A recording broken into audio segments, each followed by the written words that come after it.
Meya broko shantaya maroke sakayama. Mera broko shoto yama mama. Eya braka santarama. Meria karako sheke ya baba. Oh, Seigneur Dieu, si toi tu ne te lèves pas pour ce pays, le Congo, qui va se lever, papa? Si tu ne te lèves pas pour mon pays, le Congo, qui va se lever? Si tu ne te lèves pas pour tes serviteurs, qui va se lever? Si tu ne te lèves pas, Seigneur, pour le peuple qui va se lever? Si tu ne te lèves pas pour l'Est du Congo qui va se lever? Si tu ne te lèves pas, Seigneur, pour tous les pays qui souffrent qui va se lever? Seigneur Dieu, étends ta main. Étends ta main sur les familles. Étends ta main sur le Congo. Étends ta main sur ce pays qui a combattu tous les jours, Père. Seigneur Dieu, où es-tu, Seigneur? Où es-tu pour tendre ta main, Seigneur? Où es-tu pour intervenir, mon Dieu? Où es-tu pour agir dans ce pays, Seigneur? Où es-tu pour accomplir ta grâce, ta miséricorde, Seigneur Dieu? Oh Yahweh, Ozanzambe, Ozanzamba Lola, Ozanzamba Kembo, Rabrako Shandarabaraka Shitarababa, Lekayamaroke Shitayamama. Hey! Oh Yeshua! Yeshua, c'est à toi que nous tournons. C'est à toi que nous tournons, Seigneur. C'est à toi que nous nous confions, Seigneur. Nous n'avons pas un autre soutien sans toi. Tu es le seul soutien de notre vie. Tu es le secours qui ne manque pas dans la détresse. Tu es le véritable Dieu, Père. Tu es l'insondable Dieu, Seigneur. Oh, Père, mon âme te bénit, Seigneur. Mon âme te loue, Seigneur. Mon esprit te glorifie, Père. Ma conscience t'exalte, Seigneur. Tu es le roi. Tu es le Seigneur. Tu es le véritable. Tu es le Dieu qui était, qui est, qui vient. Tu es le Dieu qui ne change pas. Tu es le Dieu qui est au-dessus de tout. Tu es le Dieu qui nous accorde ta puissance. Tu es le Dieu qui nous accorde ta grâce, ta miséricorde, ta fidélité, ton amour, ta puissance, ta paix.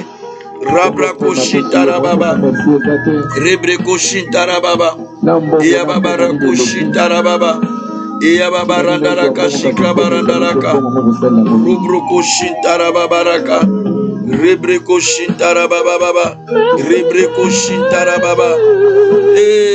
Merci Jésus, merci Jésus, Alléluia. Papa, où es-tu? Où es-tu pour ce pays, le Congo? Où es-tu, Seigneur, pour mon pays? Où es-tu pour mon pays? Où es-tu pour mon pays, Seigneur? Où es-tu pour mon pays, la RDC, Seigneur de gloire? Où es-tu pour agir, Père éternel? Jusqu'à quand tu vas t'étendre, Seigneur, tu vas te manifester?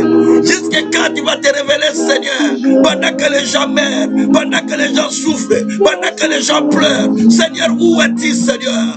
Où es-tu pour étendre ta main dans ce pays, notre Dieu?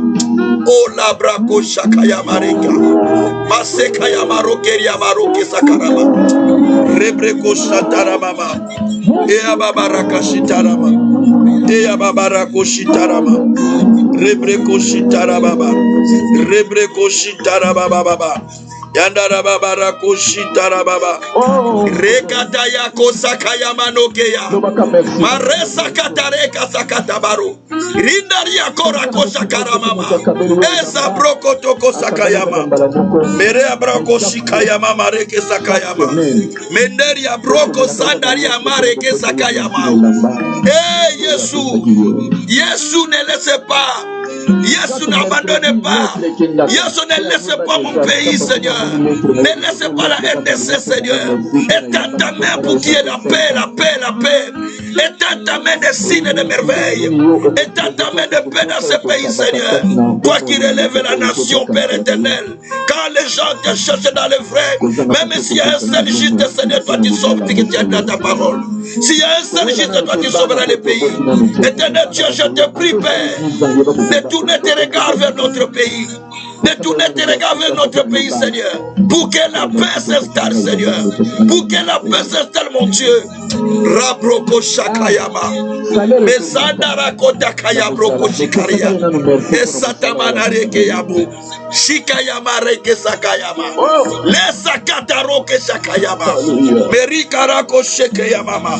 Akonda Ikarama Roke Sakayama. Oh Dieu. Tu es le Seigneur Dieu juste et fidèle. Notre confiance est en toi, Seigneur. Notre espoir est en toi, Seigneur. Notre espoir est en toi, Seigneur. Notre espoir est en toi, Seigneur. Tu es le seul soutien de notre vie. Tu es le seul soutien de notre vie. Tu es le secours qui ne manque pas dans la détresse, Père. Tu es le secours qui ne manque pas dans la détresse, Seigneur. Tu es le secours qui ne manque pas dans la détresse, Seigneur. Oh Yahweh, c'est à toi que nous tournons, Papa. C'est à toi que nous tournons, Papa. C'est à toi que nous tournons, Papa. C'est à toi que nous tournons, Papa. Viens, Seigneur de gloire. Viens te révéler, Seigneur. Viens te manifester, Seigneur. Dans la vie de chacun de nous, notre Dieu. Dans la vie de ton peuple, Seigneur. Dans la vie de ceux qui souffrent, qui pleurent jour et nuit. Dans la vie de ceux qui gémissent, notre Dieu. Oh Yahweh. Viens, Seigneur. Viens, Seigneur. Viens, Seigneur. Viens, notre Dieu, notre roi. Viens notre véritable Dieu. Les gens souffrent, les gens pleurent partout dans le monde. Papa, nous te prions. Papa, nous te prions. Papa, nous te prions. Papa, nous te prions, Seigneur. Nous te prions, Dieu de grâce. Nous te prions, Dieu de miséricorde. Nous te prions, Dieu de justice. Nous te prions, Dieu de salut. C'est toi notre Dieu. C'est toi notre roi. C'est toi qui accomplis ce qui est merveilleux. C'est toi qui fais ce qui est bien. Seigneur Dieu, personne n'est semblable à toi. Personne n'est semblable à toi. Personne n'est semblable à toi. Personne n'est semblable à toi. Personne n'est semblable à toi. Je te prie, mon Dieu, de descendre. Si ceux qui ont des problèmes, si ceux qui ont des difficultés, si ceux qui traversent des moments noirs, oh Dieu, où es-tu pour étendre ta main? Où es-tu pour étendre ta main? C'est les versets-là qui sont abattus. Car tes regards sont tournés vers ceux-là qui sont abattus. Tes regards sont tournés vers ceux-là qui gémissent, qui pleurent, vers ceux-là qui sont abattus, Seigneur. Oh Dieu, que tes regards tournent vers ceux qui sont abattus, vers le cœur qui te crie jour et nuit, vers le cœur qui pleure jour et nuit. Seigneur, je sais que tu es notre secours. Je sais que tu es notre Dieu, car toi tu as dit, déclare, je viens à ton secours. Tu as dit, je te soutiens, je te prends en charge. C'est aujourd'hui que tu peux venir nous soutenir, Seigneur. Nous secourir, mon Dieu, mon roi, mon Seigneur.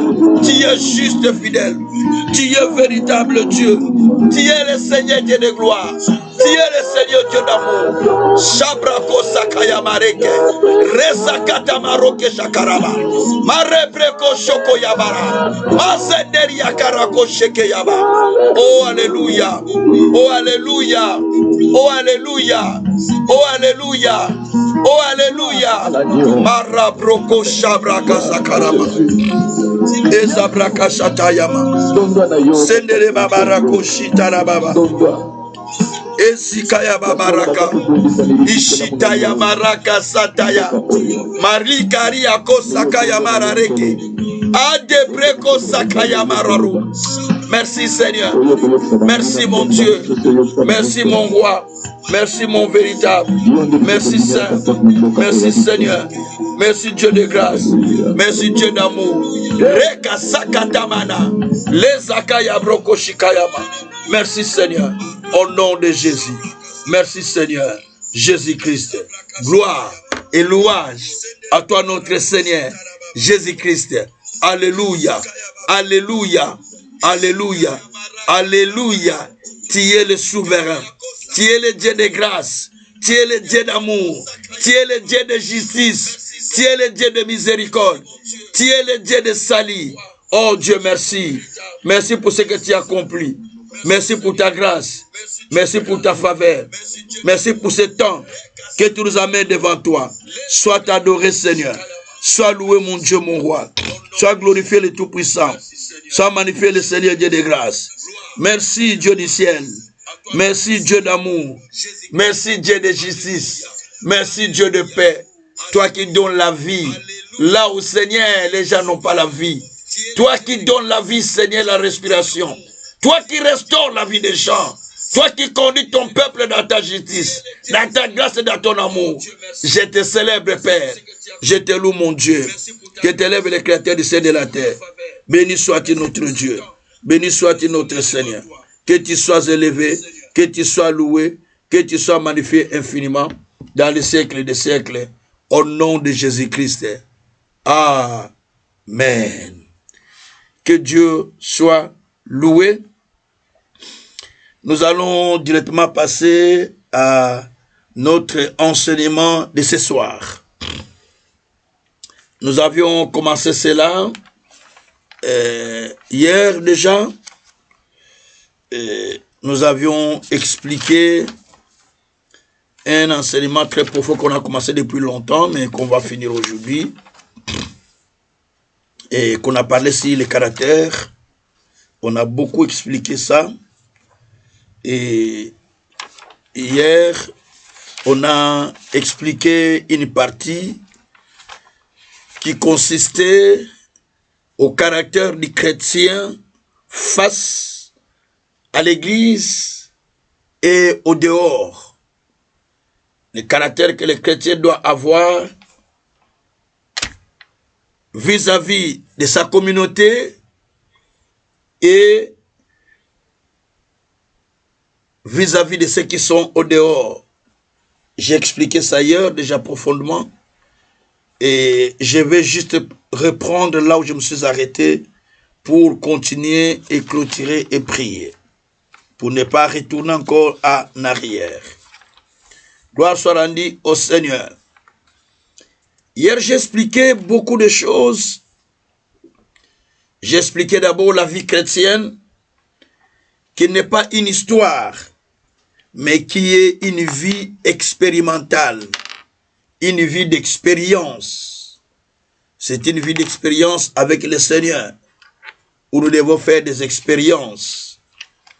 J'ai expliqué, pour se dire chrétien, pour la première fois qu'on a dit chrétien, c'était à Antioche, où on a constaté les chrétiens qui faisaient les choses comme le Christ, qui marchaient comme le Christ, qui vivaient comme le Christ, qui agissaient comme le Christ. C'est ce qui a fait qu'on a appelé les chrétiens pour la première fois chrétiens. C'était à la ville d'Antioche. C'était au moment où Barnabas était allé chercher Paul. Il l'a amené à Antioche. Ils ont fait une année évangélisant, prêchant partout. Et ils rassemblaient beaucoup de gens. Et ce qui s'est passé et ce qu'ils voyaient, la façon dont ils vivaient, ils ont dit non, ces gens-ci sont des chrétiens. Chrétiens qui viennent du mot Christus en grec. Ce qui veut dire ceux qui sont semblables à Christ. C'est pourquoi ils ont été appelés chrétiens. Ou Christus, qui devient en français chrétien. Donc c'est par là qu'on a donné le nom des chrétiens. Et j'expliquais la vie chrétienne, c'est une vie qui n'est pas historique, mais une vie qui consiste à une transformation intérieure, une transformation d'une personne, pas extérieurement, d'abord intérieurement. Et cela se manifeste aussi à l'extérieur que cette personne est déjà convertie. C'est cela qui façonne même le caractère d'une personne en lui donnant un nouveau caractère. Gloire soit rendue au Seigneur.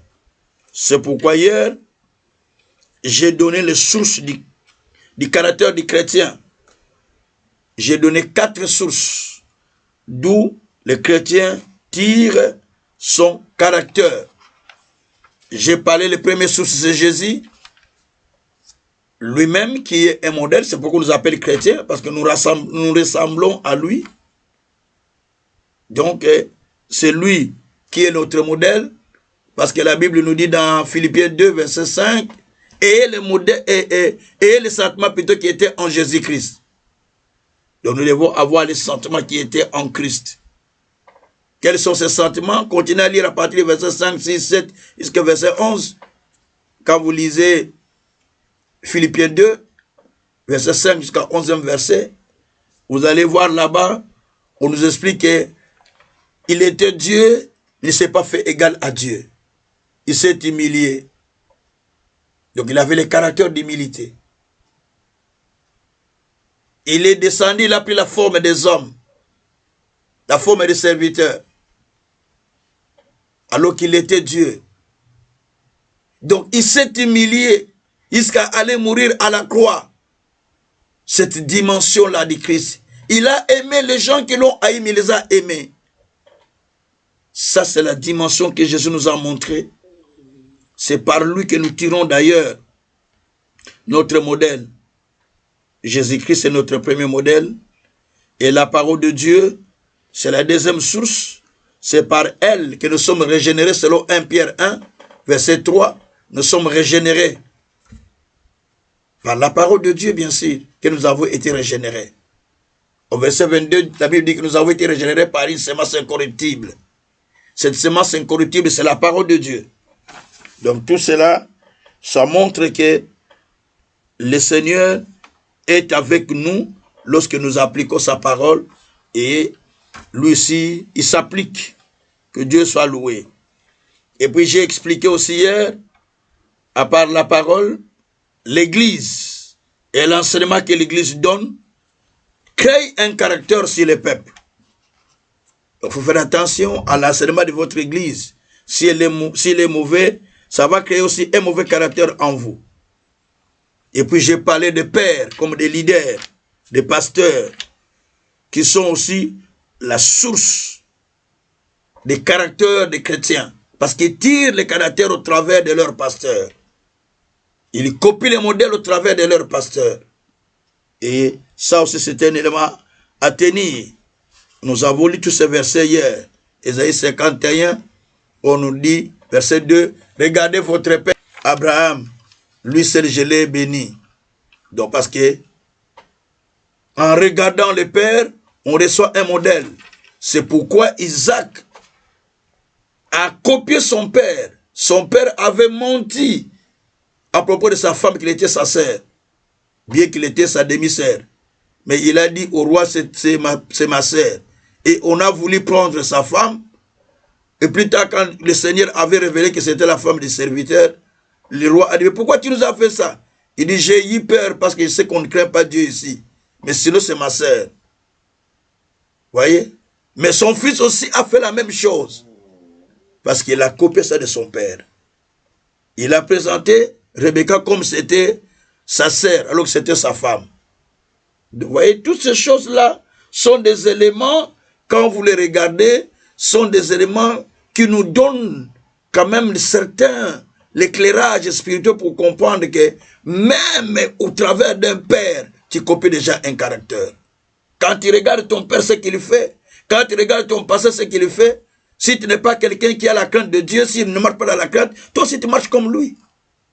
Donc ce sont des éléments importants, tout ça. Voilà. Donc nous avions parlé de toutes ces choses hier. On n'a plus besoin de répéter tout cela. On a expliqué tous ces éléments. On était limité sur le fondement du caractère du chrétien. On avait expliqué ça d'ailleurs hier. On a expliqué le fondement du caractère du chrétien, comment son fondement doit être assidu. On a parlé du fondement du caractère chrétien. D'abord, c'est l'amour. Un chrétien doit avoir l'amour envers son prochain. Quand vous voyez les gens s'assassiner, s'entretuer, c'est qu'il n'y a pas l'amour de Dieu. 1 Jean 4, verset 8. Celui qui ne connaît pas l'amour ne connaît pas non plus le Seigneur. Si tu n'as pas l'amour dans ton cœur, tu n'as pas le Seigneur. Même si tu parles, tu prêches, tu n'as pas le Seigneur. Parce que l'amour s'est traduit en nous donnant son Fils unique, Jean 3, 16, qu'il a aimé. Il nous l'a donné parce qu'il nous a aimés, afin que nous soyons sauvés au travers de lui. Vous voyez, tout ça, ça montre que nous devons travailler à avoir l'amour. Et nous avions parlé aussi de l'humilité, qui est le signe qui prouve que nous sommes vraiment enfants de Dieu. Et la foi, qui est d'ailleurs la base, la Bible dit, sans la foi, il est impossible de lui être agréable. Tout cela sont des éléments qui prouvent que nous sommes réellement enfants de Dieu. C'est cela que nous avions expliqué. Mais là, nous allons parler des fruits visibles d'un chrétien. Qu'est-ce qui prouve que toi, tu es chrétien? Qu'est-ce qui prouve? C'est parce que tu pries beaucoup? C'est parce que tu pars à l'église? C'est cela qui prouve que toi, tu es vraiment chrétien. C'est la question qu'il faut se poser chaque jour. Mais il y a un homme de Dieu que j'ai aimé dans la Bible. Dans 1 Corinthiens chapitre 11. Je suis en train de prendre les versets pour lire. J'ai aimé cet homme qui a posé la question.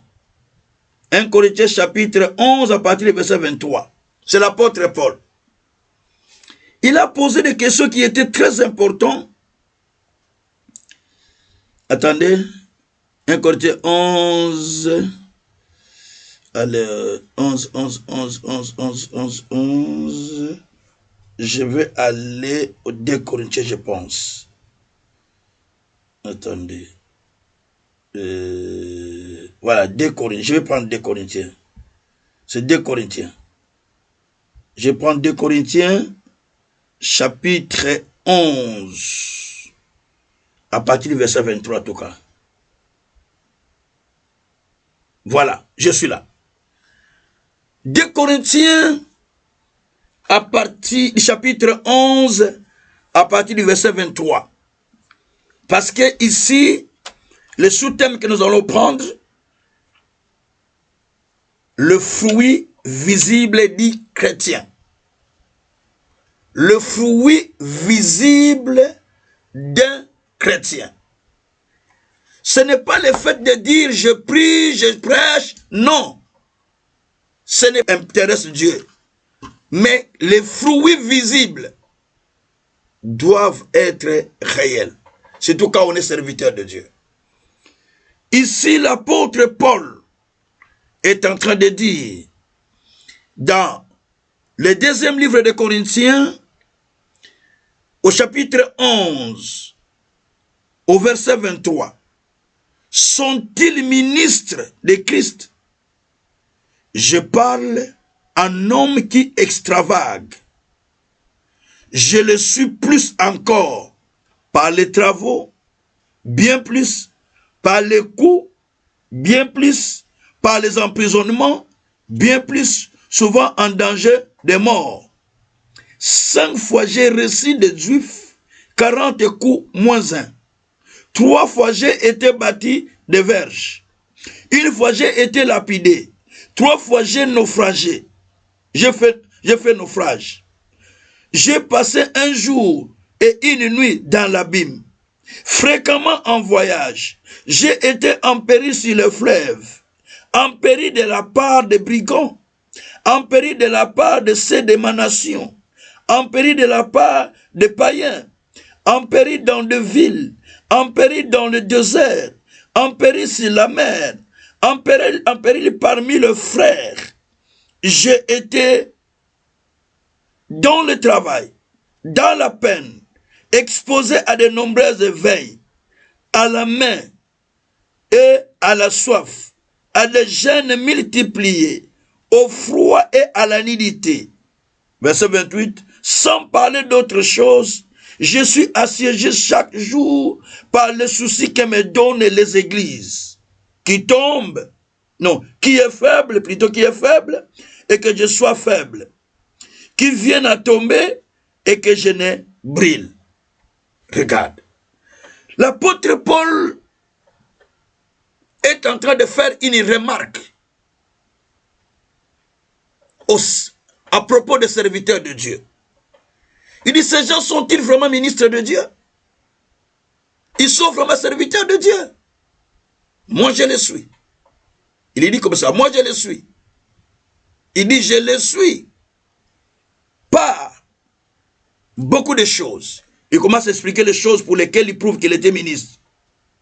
Il dit, je le suis par les travaux. On n'est pas ministre par les noms, mais par les travaux. Bien plus par les coups que je recevais, parce qu'il avait reçu des coups. Aujourd'hui, si on fait ça, on dit le pasteur là, Dieu l'a abandonné. Par des emprisonnements, parce qu'il était beaucoup plus emprisonné. On va dire que le pasteur a été abandonné parce qu'on l'a emprisonné à cause du nom de Jésus. bien plus en danger de mort, et qu'il a reçu 40 coups de fou, 40 coups moins 1, veut dire 39 fouets, parce qu'en Israël, on tape 39 fouets, on appelle ça 40 fouets, 40 moins 1. Donc il a reçu 40 fouets moins 1, de 39. Il a été lapidé. Il a fait même des naufrages. Vous voyez, il a été fréquemment dans des voies, dans des difficultés. Sa vie était en péril. Alors, il explique toutes ces choses pour dire que moi, je suis ministre et voici le fruit de ce qui fait que je suis ministre. Il n'a pas dit voici mes bénédictions qui prouvent que je suis ministre. Non. Ce ne sont pas les bénédictions qui prouvent qu'il est enfant de Dieu. Non. Les païens sont bénis. Ils ont des moyens, plus que même les croyants. Donc, ce n'est pas ce qui a prouvé qu'il était enfant de Dieu. Mais il a prouvé en portant la souffrance du Christ. Il a prouvé en portant la souffrance qui était le Jésus-Christ. Parce que la Bible dit, les souffrances qui manquent dans le corps de Christ, je l'achève dans mon corps. C'est Philippiens 1, verset 24, je pense. Je vais vérifier. Donc, les souffrances qui manquent dans le corps du Christ, moi, je l'achève dans mon corps. C'est ce qu'a dit l'apôtre Paul. Je vais vérifier le texte. Je vois c'est Philippiens chapitre 1er. Mais c'est Philippiens en tout cas. Il dit, ce qui manque dans les souffrances du Christ, moi, je l'achève dans ma chair. C'est-à-dire que il a porté les souffrances que Jésus avait portées pour montrer qu'il était serviteur de Christ. Être croyant, ce n'est pas toujours rose. Être croyant, c'est aussi combattre. Vaincre des combats qui peuvent arriver dans la vie. Ça, c'est être croyant. Que Dieu soit loué. Mais il y a des fruits qui doivent être visibles. Les premiers fruits qui prouvent que cette personne est vraiment convertie, c'est le fruit de la sainteté. 1 Pierre chapitre 1er, verset 15. Soyez saints, parce que celui qui vous a appelé est saint. Le premier fruit, c'est la sainteté. Jean 17, verset 17. Sanctifie-les par ta parole, car ta parole est la vérité. Donc, la sainteté doit se manifester dans nos rapports avec les autres. On doit sentir la vie de la sainteté. Nos pensées doivent être sanctifiées. Nos paroles doivent être sanctifiées. Nos actions, nos attitudes, tout ce que nous faisons doit être sanctifié. C'est là qu'on peut prouver que réellement nous sommes de Dieu. Parce qu'on voit que nous sommes sanctifiés, même par nos comportements, même par notre attitude, les gens sentent que non, cette personne est sanctifiée en toute dimension. Et ça, c'est très important. Il faut qu'il y ait la sanctification. Tu ne peux pas te dire que tu es chrétien, mais il n'y a pas la sanctification. Non. Il faut qu'il y ait la sanctification. C'est très important. Que Dieu soit loué. Alors, bien-aimés, ici, le premier élément que nous sommes en train de voir là, on nous parle de la sanctification. Donc, le chrétien a besoin de la sanctification. Il doit se sanctifier. En se sanctifiant, cela va prouver que Dieu est avec lui. Cela va prouver que le Seigneur marche avec lui. La sanctification est un élément aussi très important dans la vie chrétienne. Un chrétien qui ne se sanctifie pas, c'est comme un chrétien qui vit, mais sans la vie de la sanctification. Alors, ce n'est pas bon. Le deuxième fruit qu'on peut trouver, la patience et la persévérance. Le deuxième fruit là est très utile pour les chrétiens. La patience et la persévérance, les deux fruits là sont presque les mêmes. Donc, la patience est l'un des éléments qui prouvent que vraiment tu es un enfant de Dieu. Parce que tu prouves le caractère patient d'un vrai enfant de Dieu. Parce que Jésus était patient. Il a supporté les gens. Il était patient pour nous sauver. Gloire soit rendue au Seigneur. On va lire Jacques. Jacques chapitre... on va lire Jacques. Et au Jacques chapitre 1er. À partir du verset 3 déjà, on peut trouver les textes. La Bible dit...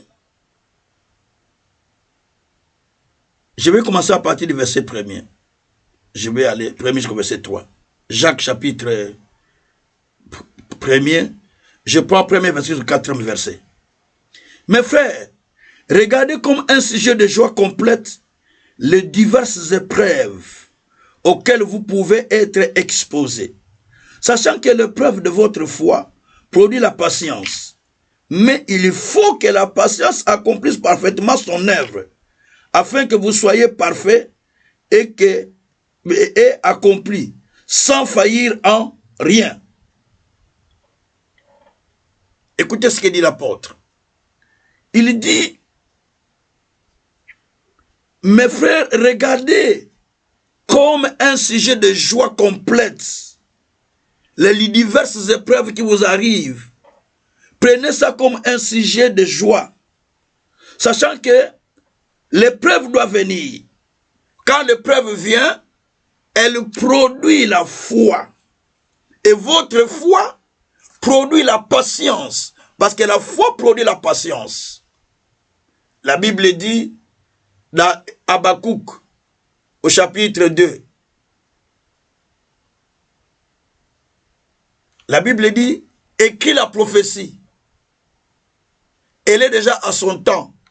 Si elle tarde, attends-la, elle s'accomplira. Le juste vivra par sa foi. Donc, le juste vit par sa foi. Et la foi produit la patience. Quelqu'un qui a la foi, il a de la patience en beaucoup de choses. Et c'est très important. C'est pourquoi il dit que les épreuves que vous subissez, les choses que vous pouvez subir, ça ne peut jamais vous éloigner de la vraie vie de foi, ou de la, cela ne peut jamais vous communiquer simplement la tristesse, mais ça doit vous communiquer la foi. La foi. Pourquoi? Parce que la foi va produire en vous la patience. Elle va conduire la stabilité. Elle va conduire la patience. D'ailleurs, je lui dis que la patience, c'est un signe de la maturité. Quelqu'un qui est patient prouve qu'il a de la maturité. Il a de la maturité spirituelle et de la stabilité aussi spirituelle. Parce qu'il est patient à des situations. Là où les gens s'enflamment, là où les gens s'agitent, mais lui il est patient. C'est une preuve de la maturité. Donc il faut avoir la patience. C'est un élément très important. Le troisième fruit qu'on va trouver, la douceur. La douceur est un élément aussi très important. Quand nous allons dans Galates 6, au verset 2, la Bible dit que vous qui redressez, si vous redressez quelqu'un, redressez-le avec douceur. Donc la douceur, c'est un des éléments qui prouve que il y a la maîtrise dans les choses.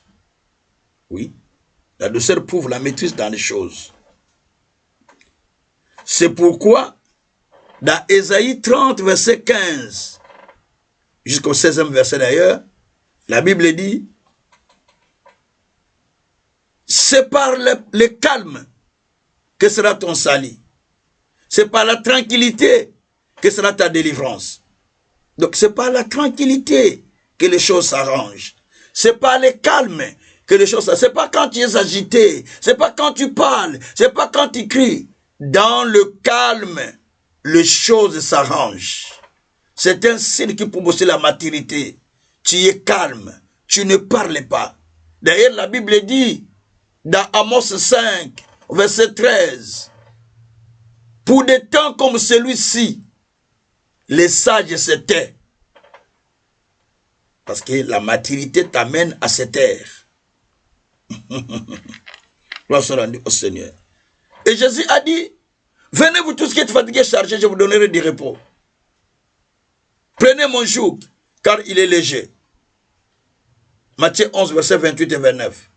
Donc quand nous venons à lui, c'est pour déposer nos choses, déposer nos fardeaux et recevoir son joug qui est léger. C'est-à-dire, nous recevons un esprit de douceur, un esprit de calme. La douceur d'une personne n'est pas une faiblesse. Il y a des gens qui disent, Alobakana était Yuma. Non, c'est pas parce qu'il ne parle pas qu'il est, je ne sais pas comment, donc il est faible. Non, non, non, non. La douceur n'est pas la faiblesse. Mais la douceur, c'est une maîtrise. C'est un contrôle de soi dans ce qu'on veut faire ou dans des situations. On n'a pas la réaction brusque ou brute, mais on réfléchit avant de répliquer, avant de répondre. C'est pourquoi il a la douceur. La Bible dit qu'il ne vous précipite pas de répondre sans réfléchir. Et avant de parler, toute la langue cette fois. Tout ça, c'est le proverbe qui dit. Donc, il ne faut pas être pressé de parler. Mais il faut d'abord réfléchir. Et il faut se préparer. Il faut avoir le contrôle de soi. Et c'est très important. Et quatrième fruit que le chrétien doit devoir manifester, c'est la maîtrise de soi. Dans chaque situation, il faut chercher à avoir la maîtrise de soi. Si tu n'as pas la maîtrise de soi, Dieu déjà voit que tu n'as pas la maîtrise de soi. Si tu es béni avec beaucoup de finances, il sait que tu vas te détruire. Si tu te donnes peut-être malade, tu sais que tu vas la détruire parce qu'il n'a pas la maîtrise de soi. Il te reste dans cette situation. Parce que tu n'as pas la maîtrise de soi. Donc, il faut chercher à avoir la maîtrise de soi. La maîtrise de soi, c'est un élément qui va t'aider. Qui va t'aider à pouvoir sécuriser tes émotions d'abord. Parce que tu sécurises tes émotions d'abord en premier lieu. Tes émotions sont sécurisées. Et puis tu vas voir, c'est un des fruits. Ce sont les fruits de l'esprit, tout ce que j'ai dit, ça citer là. Vous voyez? Donc, la maîtrise de soi est quelque chose de très important. Vous voyez? Parce que quand tu as la maîtrise de soi, tu développes aussi la douceur. Tu développes aussi la patience. Tu développes aussi la paix. Parce que la maîtrise de soi est avec toi. Donc il faut chercher à développer un peu certaines choses. C'est-à-dire la maîtrise de soi, c'est un contrôle de soi. Un self-control.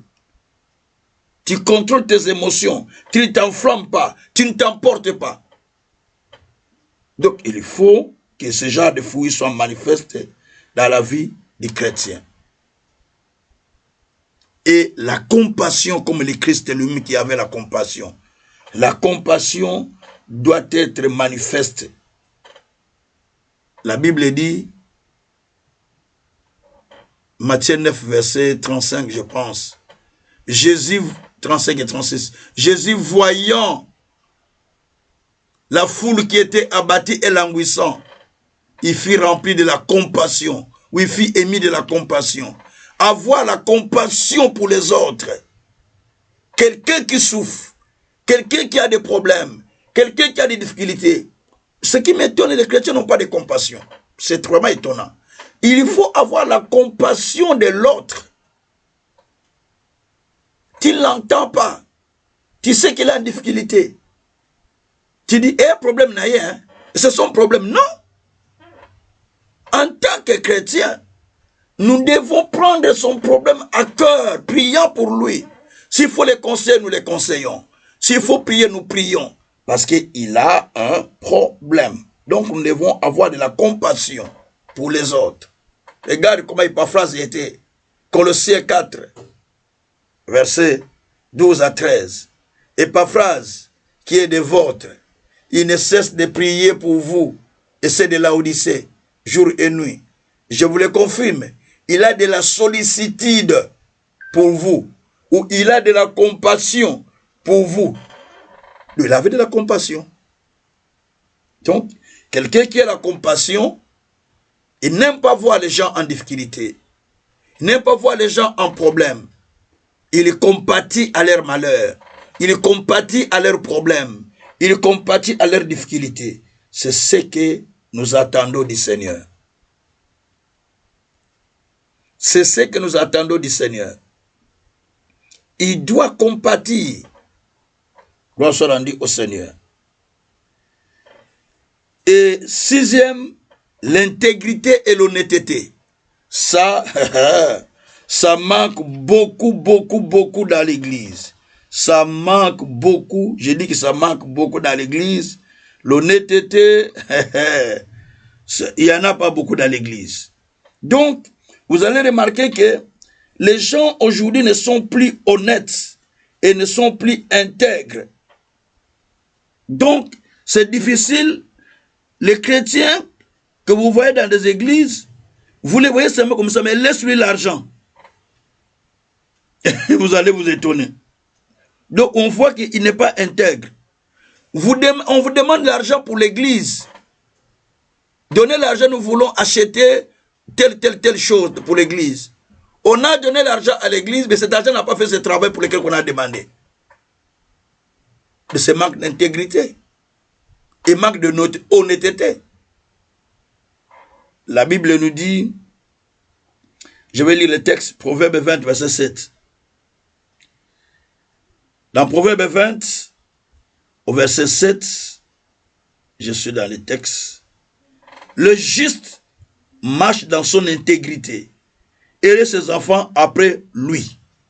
Donc le juste doit marcher dans l'intégrité. C'est un élément très important. Si nous nous disons nous sommes justes, nous devons marcher dans l'intégrité. Parce que l'intégrité prouve que nous sommes réellement ceux-là qui ont reçu l'Esprit de Dieu. Aujourd'hui, vous allez voir même des pasteurs, ils ne sont pas intègres. Beaucoup ne sont pas intègres. Moi qui vous parle, j'ai été aussi victime d'une escroquerie, mais d'un pasteur. Moi qui vous parle, il y a une année, ce pasteur m'a dit, papa, donne-moi l'argent, je vais faire ça pour vous, au pays. Vous êtes sûr? Papa, je suis sûr. Ok, prends. Ce n'est pas 1000 euros, ce n'est pas 200, 3000 euros, ce n'est pas 4. Donc, j'ai donné l'argent, boum, j'ai envoyé. J'ai dit, prends l'argent. Il est parti avec cet argent. Jusqu'aujourd'hui, il me fuit au téléphone. Il est retourné en Europe aujourd'hui, il me fuit au téléphone. Quand j'appelle, il me fuit. Quand j'appelle, il me fuit. Mon ami l'apôtre de Sora a dit non, il faut lui parler. Ce n'est pas bien ce qu'il a dit, mais je lui ai parlé plusieurs fois. Viens, je vais donner. Ne t'en fais pas, c'était une erreur, c'était un problème, tout ça. Donc, de la vente, de la vente, j'ai dit, c'est ça des escrocs. Tu fais ça à un pasteur en plus, pas seulement à moi, mais tu fais ça aussi à d'autres personnes qui étaient des croyants, des mamans de son église, pour qui il a pris aussi de l'argent comme il a pris chez moi. Il est parti avec jusqu'à aujourd'hui. C'est manque d'honnêteté. Manque d'honnêteté, manque d'intégrité. Un pasteur doit marcher dans l'intégrité. Voire même un chrétien doit marcher dans l'intégrité. Parce que l'intégrité des hommes droits les dirige.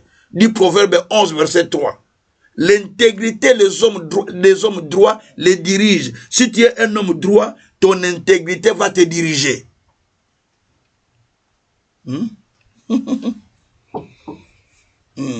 Job a dit, dans Job 31, verset 1, j'ai fixé les regards de ne pas fixer mes regards sur une femme? C'est parce qu'il était intègre. Il a dit, j'ai fixé mes regards, il a dit, j'ai fait un vœu de ne pas fixer mes regards sur une jeune femme. C'était son intégrité. Tu ne peux pas en voir, c'était son intégrité. Je dis, moi je ne vais pas regarder une jeune femme. Non, non, non, non, c'est mon intégrité. Et Job a dit que Dieu pèse en balance, que Dieu me pèse en balance, et il reconnaîtra mon intégrité. Qu'il me pèse en balance, il va reconnaître mon intégrité. C'est Job qui a dit ça. Job 31, verset 6. Qu'il me pèse dans la balance. Est-ce que si Dieu te pèse dans la balance aujourd'hui, il va trouver que toi tu es intègre? Toi qui m'écoutes. Dieu va trouver que tu es intègre? Tu es honnête? Oui.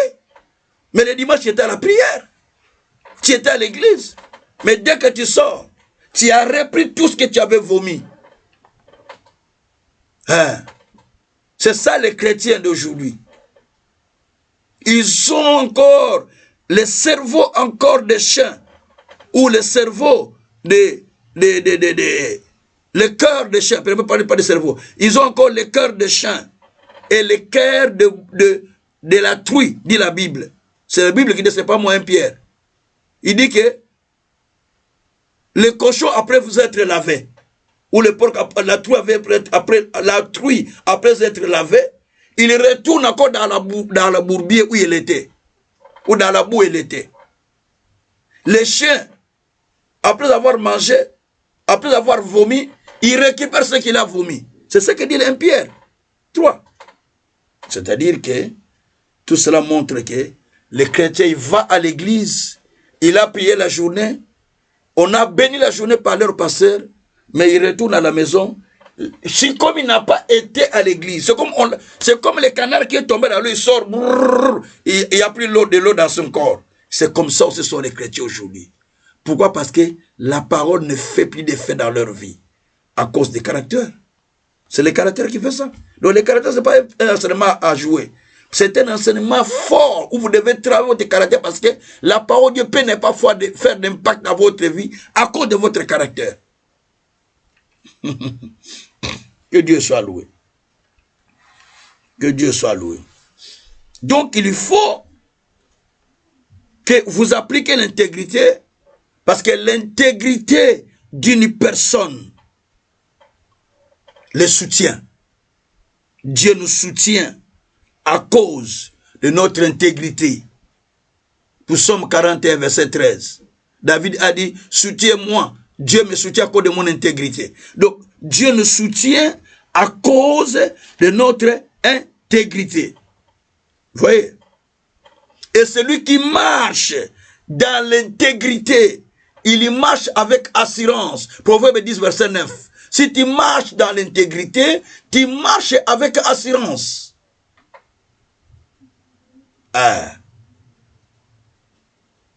Et dans 2 Timothée, on dit que personne ne nise, dans 2 Thessaloniciens 1, que personne ne nise de fraude dans les affaires envers son prochain, car cela attire la colère de Dieu. Vous voyez bien ça? Oh, je vais le dépasser, je vais le tromper, il ne voit pas. Il ne voit pas, mais Dieu te voit. Lui n'est pas là, mais Dieu est là. Ah, intégrité. Gloire soit rendue au Seigneur. Et je passe à mon dernier chapitre, qui est la vie intérieure qui produit le chrétien. C'est le 7e point. La vie intérieure qui produit le vrai caractère chrétien. Le vrai caractère chrétien ne se produit pas au hasard, mais elle se produit par la vie que nous avons reçue intérieurement. Premièrement, la vie de la parole de Dieu active, une vie de la parole de Dieu active dans notre vie, cela produit un bon caractère en nous. Si tu as l'habitude de méditer la parole, d'écouter la parole, de travailler sur ce que tu écoutes, tu vas voir que ça va commencer à modifier ton caractère sans que toi tu le saches.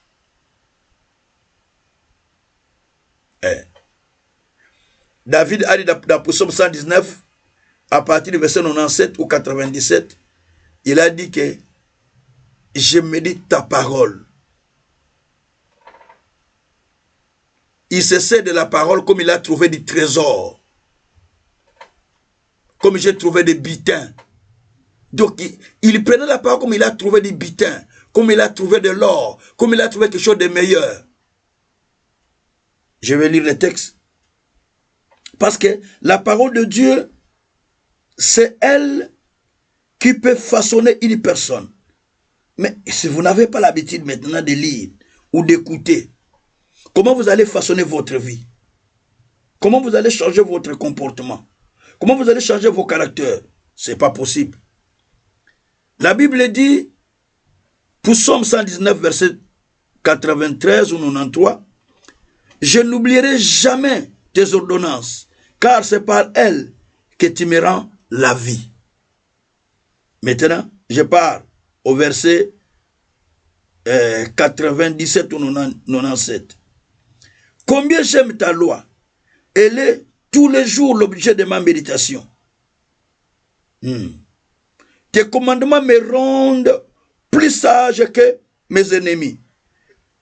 Je les ai toujours avec moi. Ah. Je suis plus instruit que tous mes maîtres, car tes préceptes sont l'objet de ma méditation. C'est-à-dire ici, c'est David qui parle.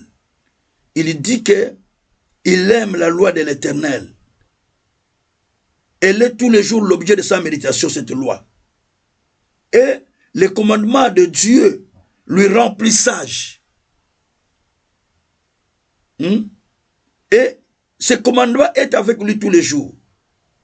Et il est instruit plus que ses maîtres à cause de la parole de Dieu qu'elle médite. À cause de ce qu'elle méditait, elle commence à être beaucoup plus intelligente que ses maîtres, beaucoup plus sage que ses maîtres. Donc, la parole de Dieu transforme les chrétiens, change même le comportement des chrétiens. Ce qui rentre en vous, c'est ce qui vous transforme. La vie que vous recevez par la parole, c'est elle qui est en train de vous transformer. Gloire soit rendue au Seigneur. Donc il faut avoir la vie de la méditation de la parole. La vie d'écouter de la parole. La vie de la lecture de la parole. C'est très, si tu as difficile à lire, écoute même dans la Bible audio. Et c'est très important. Écoute aussi des prédications chaque jour. Pour que tu reçoives de nouveaux versets, de nouvelles inspirations. Chaque jour, tu dois écouter. Tu peux t'étonner que chaque jour, je viens avec des versets nouveaux. Et parce que chaque jour, j'écoute, je reçois de nouveaux versets. C'est une discipline que je me suis fait. Il faut que j'écoute de nouveaux versets chaque jour. Que j'apprenne de nouveaux versets. Que je retienne même 2 nouveaux versets ou 3 par jour. C'est ce que j'ai fait. Ça fait que s'ajouter. Donc, c'est très important. Et puis, deuxièmement, la vie de prière. La vie de prière et de sanctification. 1 Thessaloniciens 5, verset 17. Priez sans cesse. Au verset 23, la Bible dit que votre corps, âme, esprit soient sanctifiés pour le jour de l'avènement de votre Seigneur Jésus-Christ. Il faut aussi la sanctification, c'est très important. Parce que 1 Pierre 1,15 nous dit que Dieu est saint. Celui qui nous a appelés est saint. Nous devons nous sanctifier nous aussi. Et la Bible dit que soyez saints. Parce que celui qui nous a appelés aussi est saint. Jacques, plutôt 1 Pierre toujours, verset 16 là. 15 à 16. Donc, il faut la vie de prière. Un temps où tu es calme, tu pries Dieu, pas seulement pour demander, donne-moi de l'argent, donne-moi du travail, non, non, non. Un temps où tu rentres avec Dieu en contact, par l'adoration, par la louange, par la prière, tu élèves Dieu, ou en demandant, Seigneur, transforme-moi, fais de moi un vase, fais de moi un instrument, fais de moi quelqu'un que tu vas te servir, que tu vas utiliser. Fais que je deviens un sujet de bénédiction pour plusieurs personnes. Et des genres de prière, ce n'est pas de prière de demander, donne-moi de l'argent, mais non, de prière de demander à Dieu de faire de toi un sujet de bénédiction, un instrument, une source de bénédiction pour les autres. Dieu va vous remplir de cette grâce. Et votre caractère va commencer à se façonner. Parce qu'il voit que vous avez le fardeau pour les autres. Et troisième, la communion au Saint-Esprit. Nous devons marcher par esprit. Galates 5, verset 16. Marcher par esprit. Nous devons marcher par le Saint-Esprit. Nous devons développer la relation avec le Saint-Esprit. Il y a des moments où tu te réveilles le matin et dis bonjour Saint-Esprit. Des moments où tu vas dire Seigneur, merci pour la journée que tu m'as donnée. Je te bénis pour tout ce que tu as fait. Saint-Esprit, parle-moi cette nuit avant de dormir. Je vais dormir en paix et que rien ne puisse troubler mon sommeil. C'est ce que dit la Bible, non? Tu dormiras en paix. Personne ne viendra troubler ton sommeil. Et les gens caresseront même ton visage. Job 11, verset 19. Gloire soit rendue au Seigneur. Et quatrième élément, c'est la repentance quotidienne. Un vrai chrétien, moi tel que je suis là, chaque jour de ma vie, du matin, je me répands. Les soirs aussi, toujours. Peut-être la journée, j'ai dit des choses où j'ai pensé mauvais. Seigneur, pardonne-moi. Donc je demande pardon à Dieu chaque fois. Peut-être ce matin, Seigneur, j'ai mal pensé la nuit. Pardonne-moi. Seigneur, parce que je marche, peut-être j'ai mal fait. Pardonne-moi. Peut-être en route, j'ai fait quelque chose de mauvais. Pardonne-moi. Peut-être mes regards étaient tournés vers une femme. Pardonne-moi. Peut-être j'ai dit quelque chose de mauvais. Pardonne-moi. Peut-être une mauvaise pensée est arrivée dans mon cœur. Pardonne-moi. Il faut que je me réponds jour après jour. Parce que la repentance est une attitude quotidienne. Non. Un acte unique. Une attitude quotidienne. Non, un acte unique. C'est pourquoi la Bible dit dans Proverbe 28, verset 13. Celui qui avoue ses péchés reçoit la miséricorde de la part de Dieu. Celui qui avoue ses péchés et qui les abandonne, il reçoit la miséricorde de la part de Dieu. Il faut avouer chaque jour à Dieu. Les matins, dès que je m'arrive, je commence à demander par le Seigneur, peut-être j'ai passé mal le soir. Je demande. La journée aussi, je demande. Peut-être le soir, je demande. Peut-être à un moment, je marchais en route, ou bien je sortais, ou bien j'étais en train en bus, je ne sais pas. Mes regards étaient allés mal, ou bien mes pensées mauvaises étaient sorties dans mon cœur. Je dis, Seigneur, pardonne-moi. Les mauvaises pensées sont dans mon cœur. Seigneur, pardonne-moi. Donc là, tu conserves la sainteté à chaque fois, parce que à tout moment, tu demandes pardon à Dieu et tu gardes la sainteté. Beaucoup de gens, vous priez beaucoup, mais dès que vous sortez, eh bien, ça commence à partir à cause de ce que vous entendez, à cause de ce que vous écoutez, à cause de ce que vous voyez, ça part. Après, vous restez rien au-dedans. Donc le diable peut vous prendre n'importe comment. Il n'y a rien dedans. Donc c'est pourquoi un enfant doit maintenir le style de prière à son cœur. Même dans son travail, c'est que son cœur est en communion avec Dieu. Quelque chose de mauvais, Dieu pardonne-moi. Dieu aide-moi. Dieu, je ne veux pas répondre de mal. Dieu, le Saint-Esprit est en train de te communiquer, même devant tes chefs, il te dit comment il faut répondre. C'est très important. Et ça, c'est l'élément que nous devons développer dans notre vie. Gloire soit rendue au Seigneur. 8e point, donc le dernier point, but du caractère. Pourquoi le chrétien doit développer tous ces caractères qu'on nous enseigne? Si nous ne savons pas que Dieu, en nous appelant, en nous donnant la vie du Christ, il nous donne la forme qui lui plaît, non qui te plaît toi. Il a amené Jérémie devant un potier. Jérémie 18, verset 1 à 6. Il lui dit de voir ce que le potier faisait. Il fabriquait un vase qui ne prenait pas de forme. Il a répété, il a repris, jusqu'à ce qu'il a donné la forme qui lui a plu. Il a dit, tel que vous êtes entre mes mains, je peux vous donner la forme comme moi je vais. Donc, nous sommes de l'argile entre les mains du potier. Comment tu peux discuter avec le potier, toi, argile? Ma belle, toi, argile, comment tu peux discuter avec le potier, le créateur? Il te donne la forme qu'il veut. Pourquoi? Parce que Dieu veut se servir de nous comme des vases, comme des instruments. C'est pourquoi il dit dans 2 Timothée 2, versets 21 à 22. Le 20 à 21, pardon. Dans une grande maison, il y a plusieurs vases. Vases de terre, vases de bois, vases de fer, vases d'or. Mais tout cela a des usages. L'usage quotidien ou l'usage vil et l'usage noble. Mais celui qui se sanctifie, il devient comme un vase d'honneur, propre à toute bonne œuvre, utile à son maître. Nous avons besoin que Dieu se serve de nous comme des vases d'honneur, comme des vases qu'il va utiliser.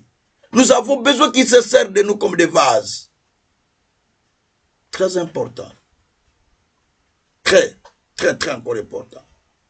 Très important. Parce que nous sommes des vases.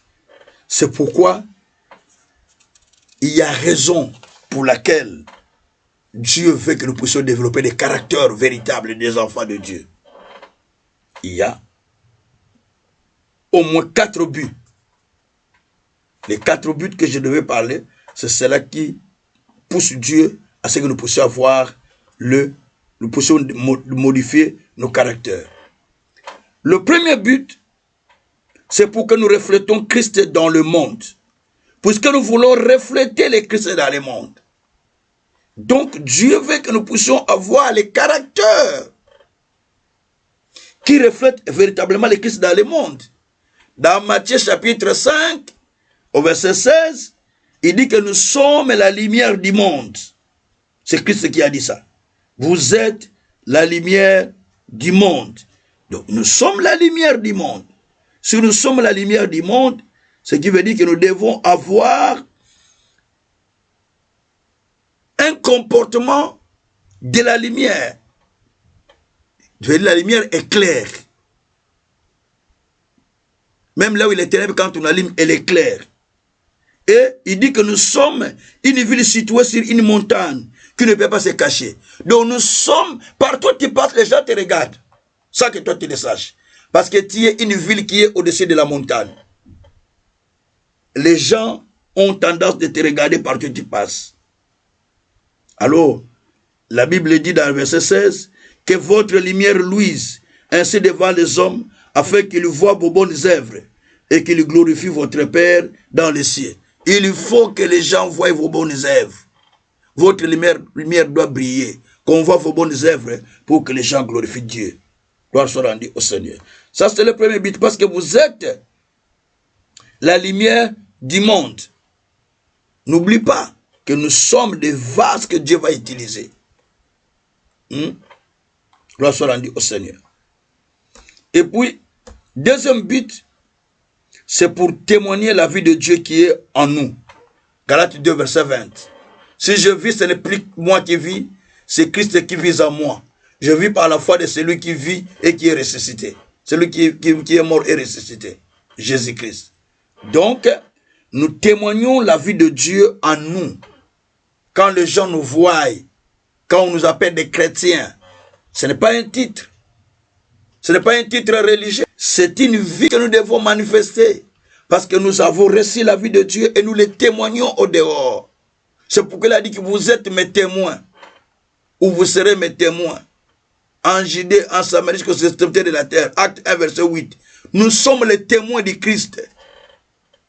Nous devons développer de véritables caractères qui amènent les païens à venir vers Dieu. Un jour, une fille qui me parlait, une fille européenne, une Belge, je lui parlais, dit, j'ai prié beaucoup, mais le choc que j'ai eu, je n'ai plus le goût d'aller à l'église. J'ai dit, quel est le choc? On était à la Louvière dans un magasin, et la fille travaille dans un magasin là. Il dit, moi j'étais très engagé à l'église. Avec mes parents, tout on allait, on était tellement engagés, on s'est donné. Mais, les aventures qu'on a vues dans l'église, des pasteurs et des anciens de l'église, je ne préfère même plus aller à l'église. Même pas à l'église catholique, je ne peux plus. Je me dis comme ça. J'étais avec mon coco, donc un de mes petits-fils. J'ai commencé à l'exhorter, dit, monsieur le pasteur, même si vous me dites tout ce que vous pouvez dire, mais moi, je ne prierai plus. Parce qu'ils m'ont tellement découragé. Et qui étaient censés être modèles pour nous. Mais c'est eux qui étaient les premières à causer du tort dans notre maison. Ma mère est séparée de mon mari, de mon père aujourd'hui à cause de ces pasteurs. Non, non, non. Moi, je ne prierai plus. La fille avait à peu près 26 ans. Ça m'a beaucoup touché. J'ai dit, tu vois, tous ces gens ici, leur foi est détruite parce qu'il y a les gens qui les conduisent, mais qui ne témoignent pas la vie de Christ au dehors ou à l'église. Au contraire, qui détruit encore la foi de plusieurs personnes par son comportement. Je lui dis, prends mon numéro, le jour où tu auras besoin de moi, tu m'appelles. Il dit, oui, quand j'aurai des problèmes, je vais t'appeler, mais venir dans ton église, moi je ne viens pas. Je prie à la maison. Ah, Dieu soit loué. Donc, nous sommes des témoins. Mais pour témoigner, il faut que Christ vise en nous. Quand il ne vit pas, on ne va pas témoigner. Troisièmement, c'est pour porter des fruits. Jean 15, verset 16. La Bible dit que c'est moi qui vous ai choisi afin que vous puissiez porter des fruits et que les fruits soient abondants. Donc, le Seigneur nous a choisis pour que nous portons des fruits, les fruits qui sont abondants. C'est lui qui nous a choisis.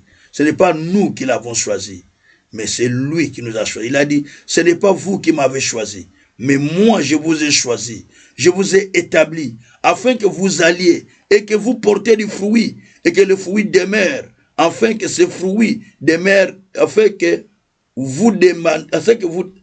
ce que vous demandez au Père en mon nom, il vous le donne.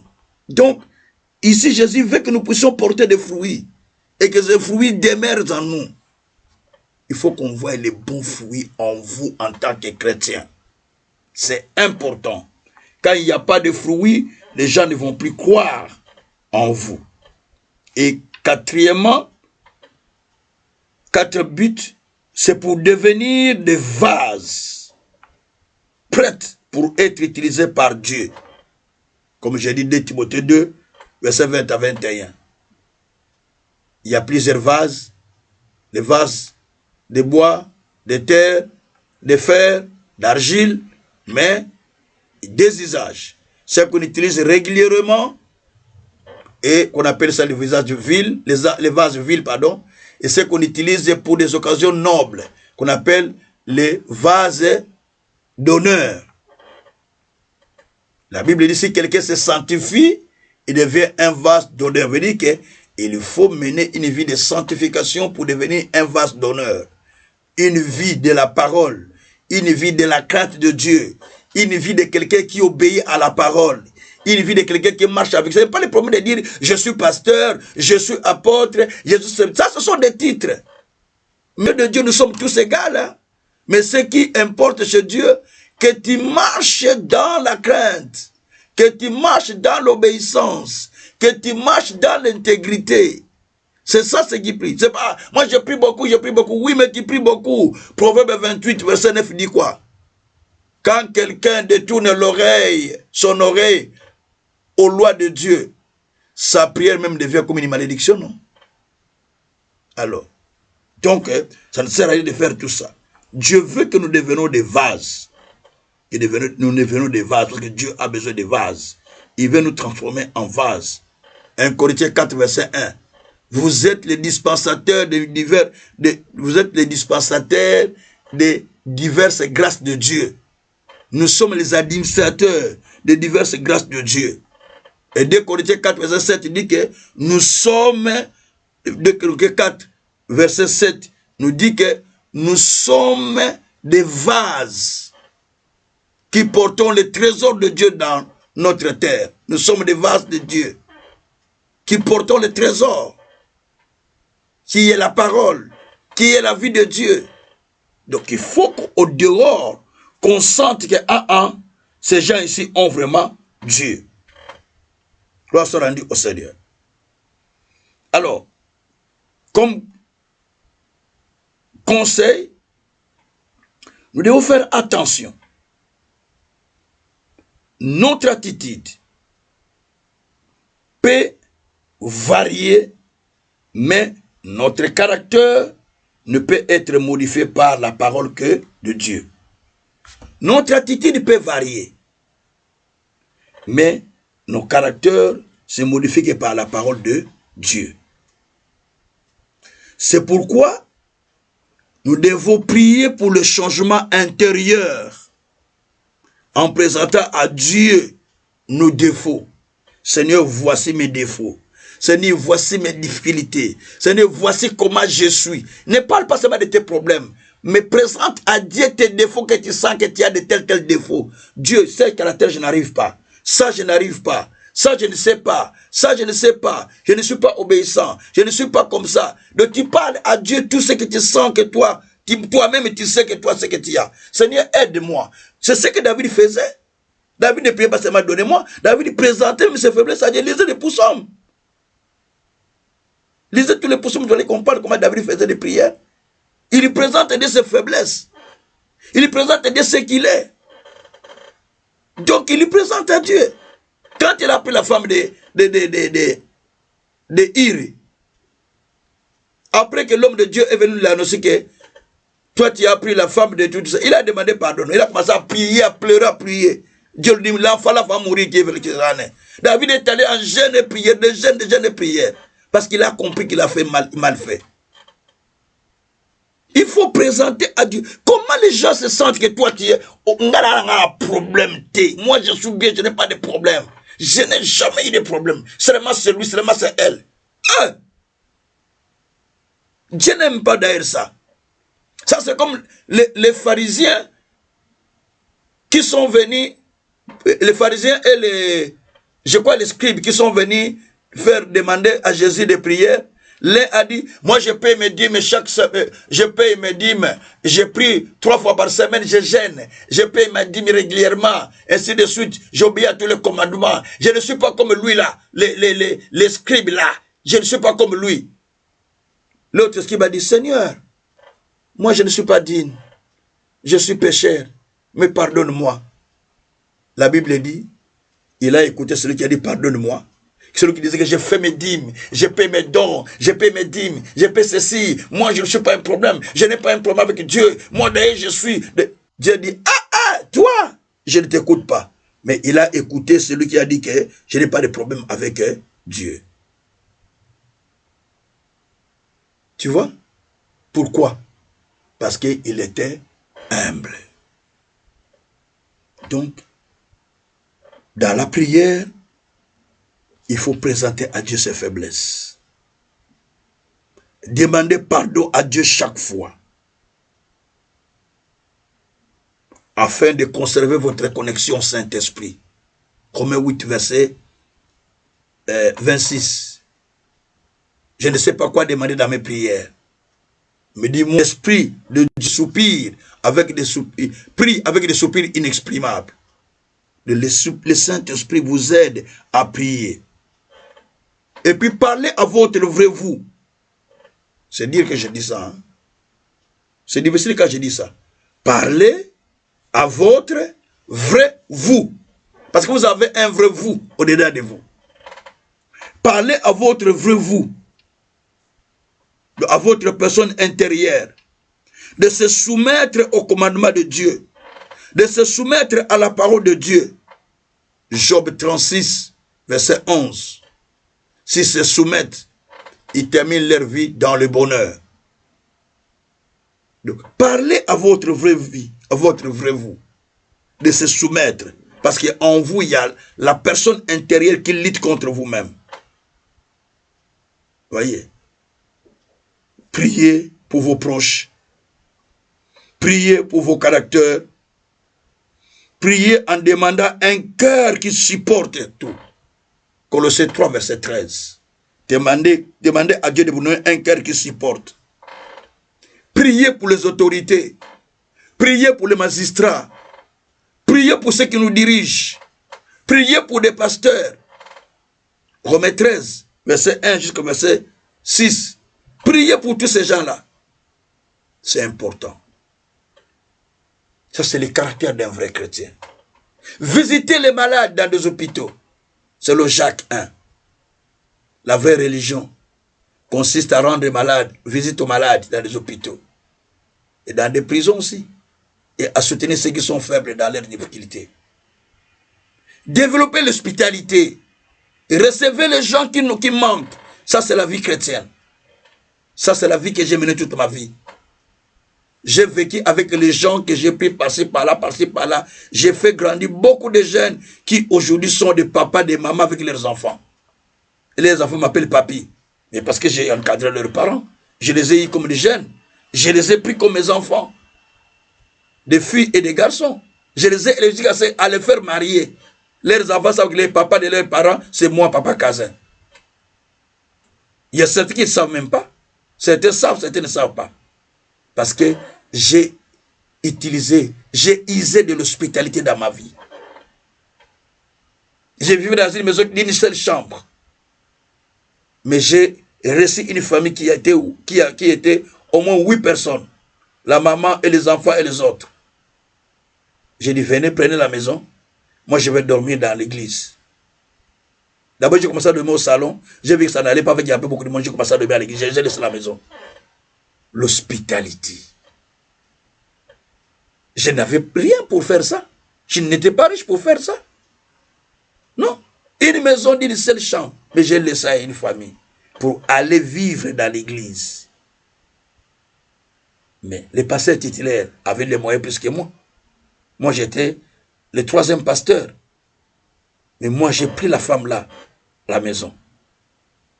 Vous voyez des choses que je vous explique là pour vous montrer à quelle dimension il faut exercer l'hospitalité. En exerçant l'hospitalité, c'est comme ça qu'Abraham a reçu des anges dans sa maison. Parce qu'il a eu l'hospitalité. L'autre aussi a eu l'hospitalité. C'est comme ça qu'il a été sauvé de Sodome et Gomorrhe. Exercez l'hospitalité. Ne recevez pas seulement les gens que vous connaissez. Certaines personnes qui sont en difficulté, aidez-les. N'aidez pas seulement ceux que vous connaissez. Ne bénissez pas ceux qui vont vous bénir. Bénissez ceux que vous ne connaissez pas. Aidez ceux que vous ne connaissez pas. Soutenez les ministères par lesquels vous sentez que vous recevez des messages. Ils vous bénissent dans ces messages. Soutenez-les. Tout cela, ça compte devant Dieu. Et quand vous avez des problèmes, Dieu va intervenir pour ça. Regardez Tabitha, qui était prête de mourir. D'abord, elle est morte. Mais chacun venait avec quelque chose en disant, Dieu, cette Tabitha, il présentait à Pierre, cette Tabitha ça, cette écharpe c'est Tabitha, ce pull c'est Tabitha, ce tricot c'est Tabitha, ça c'est Tabitha. Comment Dieu pouvait fermer ses oreilles à des cris comme ça? Il n'a qu'à ramener Tabitha à la vie. C'est le caractère qui lui a amené à la vie, parce qu'il avait le caractère de faire du bien. Et cela lui a ramené à la vie. Bien-aimé, je clôture par ici mon enseignement. Mais priez le Seigneur. Demandez qu'il nous donne le caractère qui est agréable, qui est favorable qui favorise la vie de Dieu en vous. Il y a certains caractères que vous avez, ça ne favorise pas la vie de Dieu en vous. C'est-à-dire, ça ne permet pas à Dieu d'agir en vous. Ça vous bloque. Développez les caractères qui permettent à Dieu de se servir de vous. Dites à Dieu, Seigneur, fais de moi un vase que tu vas utiliser. Je ne suis pas digne, mais façonne-moi. Vous savez, je vais vous dire encore une chose. Lorsqu'on construisait le temple de Dieu, 2 Chroniques chapitre 6, lorsqu'on construisait le temple de Dieu, la Bible dit, on utilisait des pierres qui étaient toutes taillées ou qui étaient sciées intérieurement et extérieurement. Lorsqu'on construisait la maison de Salomon, on utilisait des pierres qui étaient déjà sciées.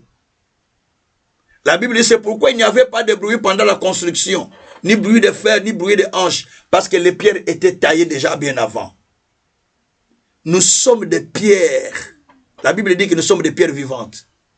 Jésus lui met la pierre vivante et la Bible dit que nous aussi nous sommes des pierres vivantes. C'est pas moi qui c'est la pierre, c'est Pierre qui dit ça. Nous aussi nous sommes des pierres vivantes. Mais qui doivent être taillées intérieurement et extérieurement pour être mis dans la construction. Dieu a besoin de construire quelque chose. Il a besoin de faire avancer son royaume. Mais il va l'avancer avec qui? Avec des pierres qui sont taillées des deux côtés. Non, non, non. Les pierres là qui font des bruits, Dieu ne va pas les utiliser. Dieu a besoin d'utiliser les pierres qui sont toutes taillées à l'intérieur et à l'extérieur. Il n'y a pas de bruit. C'est calme. Les gens qui sont déjà dépouillés d'eux-mêmes, les gens qui sont dépouillés, qui sont taillés par Dieu, intérieur, extérieur, ils sont des gens qui ne parlent pas de n'importe quoi, mais sont les gens qui obéissent à la parole, sont les gens qui sont humbles, sont les gens qui ont la crainte. Voilà les gens que Dieu va utiliser pour bâtir l'église de Dieu, pour aller de l'avant. Voilà des gens que Dieu va utiliser pour bénir leur maison. Et toi, tu discutes tout. Tu ne te soumets pas à la parole. Ton attitude même montre que tu ne te soumets pas à la parole. Quand tu dis, veut dire que tu ne te soumets pas à ce que Dieu dit. Donc toi, tu dépasses Dieu. Non. Tu ne peux pas être au-dessus de Dieu. Tu dois obéir à la parole. Tu dois te soumettre à la parole. Tu veux finir la vie dans le bonheur, soumets-toi à la parole. Tu veux finir la vie dans la tranquillité, soumets-toi à la parole. Tu ne peux pas modifier la parole. Tu ne peux pas changer la parole. Celui qui a créé le monde, il a donné la loi. Il a donné le commandement. Il a donné tout ce qu'il faut pour que le monde soit dirigé. Il a donné tout ce qu'il faut pour que tu vives mieux sur la terre. Et maintenant, toi, tu te crées toi-même un système de vie. Alors, ce que Dieu a donné, c'est quoi? Il a donné, c'est lui qui est le créateur, il a donné façon comment vous devez vivre sur la terre. Toi, tu veux modifier ce que Dieu a fait. Eh bien, attends en conséquence. Merci Seigneur. Prions le Seigneur. Rendons grâce à Dieu. Parlez à Dieu de nous donner des bons caractères et un cœur de gens qui craignent Dieu. Un cœur de gens qui servent Dieu. Que Dieu nous taille lui-même comme des pierres taillées, utiles pour l'édifice. Que Dieu fait de nous des vases, comme des vases qu'il avait utilisés à Canaan, dans lesquels il a rempli d'eau pour les distribuer à la fête. Dites à Dieu, fais de moi ces vases vides. Remplis-moi parce que je suis vide. Je suis un vase vide devant toi. Remplis-moi pour que je sois utile pour ceux qui sont à la fête qui attendent la vie. Remplis-moi comme un instrument. Prions le Seigneur. Alléluia. Éternel Dieu, nous te remercions Seigneur pour ce que tu viens de faire. Nous te bénissons notre Dieu pour ce que tu as accompli. Nous te bénissons notre Dieu. Si toi tu n'agis pas, personne d'autre ne pourra agir. Seigneur Dieu, je suis là, je te remercie pour ce que tu viens d'accomplir, Papa. Je te remercie, mon Dieu, mon roi, pour les grandes choses que toi tu as fait. Oh Dieu, J'ai compris, Père éternel, que je dois être un instrument. Un instrument que toi tu vas utiliser. Un instrument que tu vas utiliser, Seigneur. Oh Yahweh, comme ça un instrument na yo. Comme ça un instrument na yo, Seigneur. Comme ça un instrument na yo, Seigneur. Comme ça un instrument na yo, Seigneur. Oh Dieu, je veux que tu fasses de moi, Seigneur, un instrument. Que tu fasses de moi un instrument, Seigneur. Fais de moi un instrument, Seigneur Jésus. Fais de moi un instrument, Seigneur Dieu. Transforme-moi, Seigneur. Change-moi, Seigneur. Donne-moi la vie de Dieu. Donne-moi la vie de Dieu, Seigneur. Donne-moi la vie de Dieu, Seigneur. Oh Yahweh, accorde-moi la vie de Dieu. Accorde-moi la vie de Dieu. Accorde-moi la vie de Dieu, Seigneur. Accorde-moi la vie de Dieu, Seigneur. Donne-moi la vie de Dieu, Papa. Je veux la vie de Dieu, Seigneur. Je veux la vie de Dieu, Seigneur. Oh Dieu, je veux être un instrument que tu vas utiliser.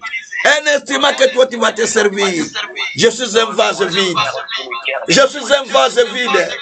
Je suis un vase vide qui a besoin d'être rempli. Qui a besoin d'être rempli. Je suis un vase vide. Un vase vide qui a besoin d'être rempli.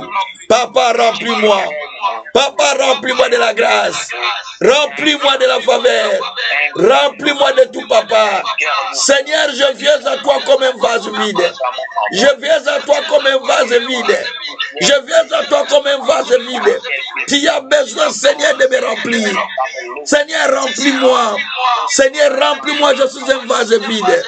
Je suis un vase vide. Je suis un vase vide. J'ai besoin que tu me remplisses de la sagesse, de l'intelligence, de la connaissance, de la paix. Oh Yahweh, je veux que tu me remplisses, Père. Que tu me remplisses, Seigneur, comme un vase.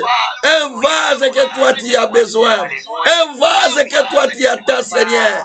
Oh Dieu, combien de personnes, mon Dieu, Seigneur, ont compris ces choses, mais tu me l'as révélé par ta grâce.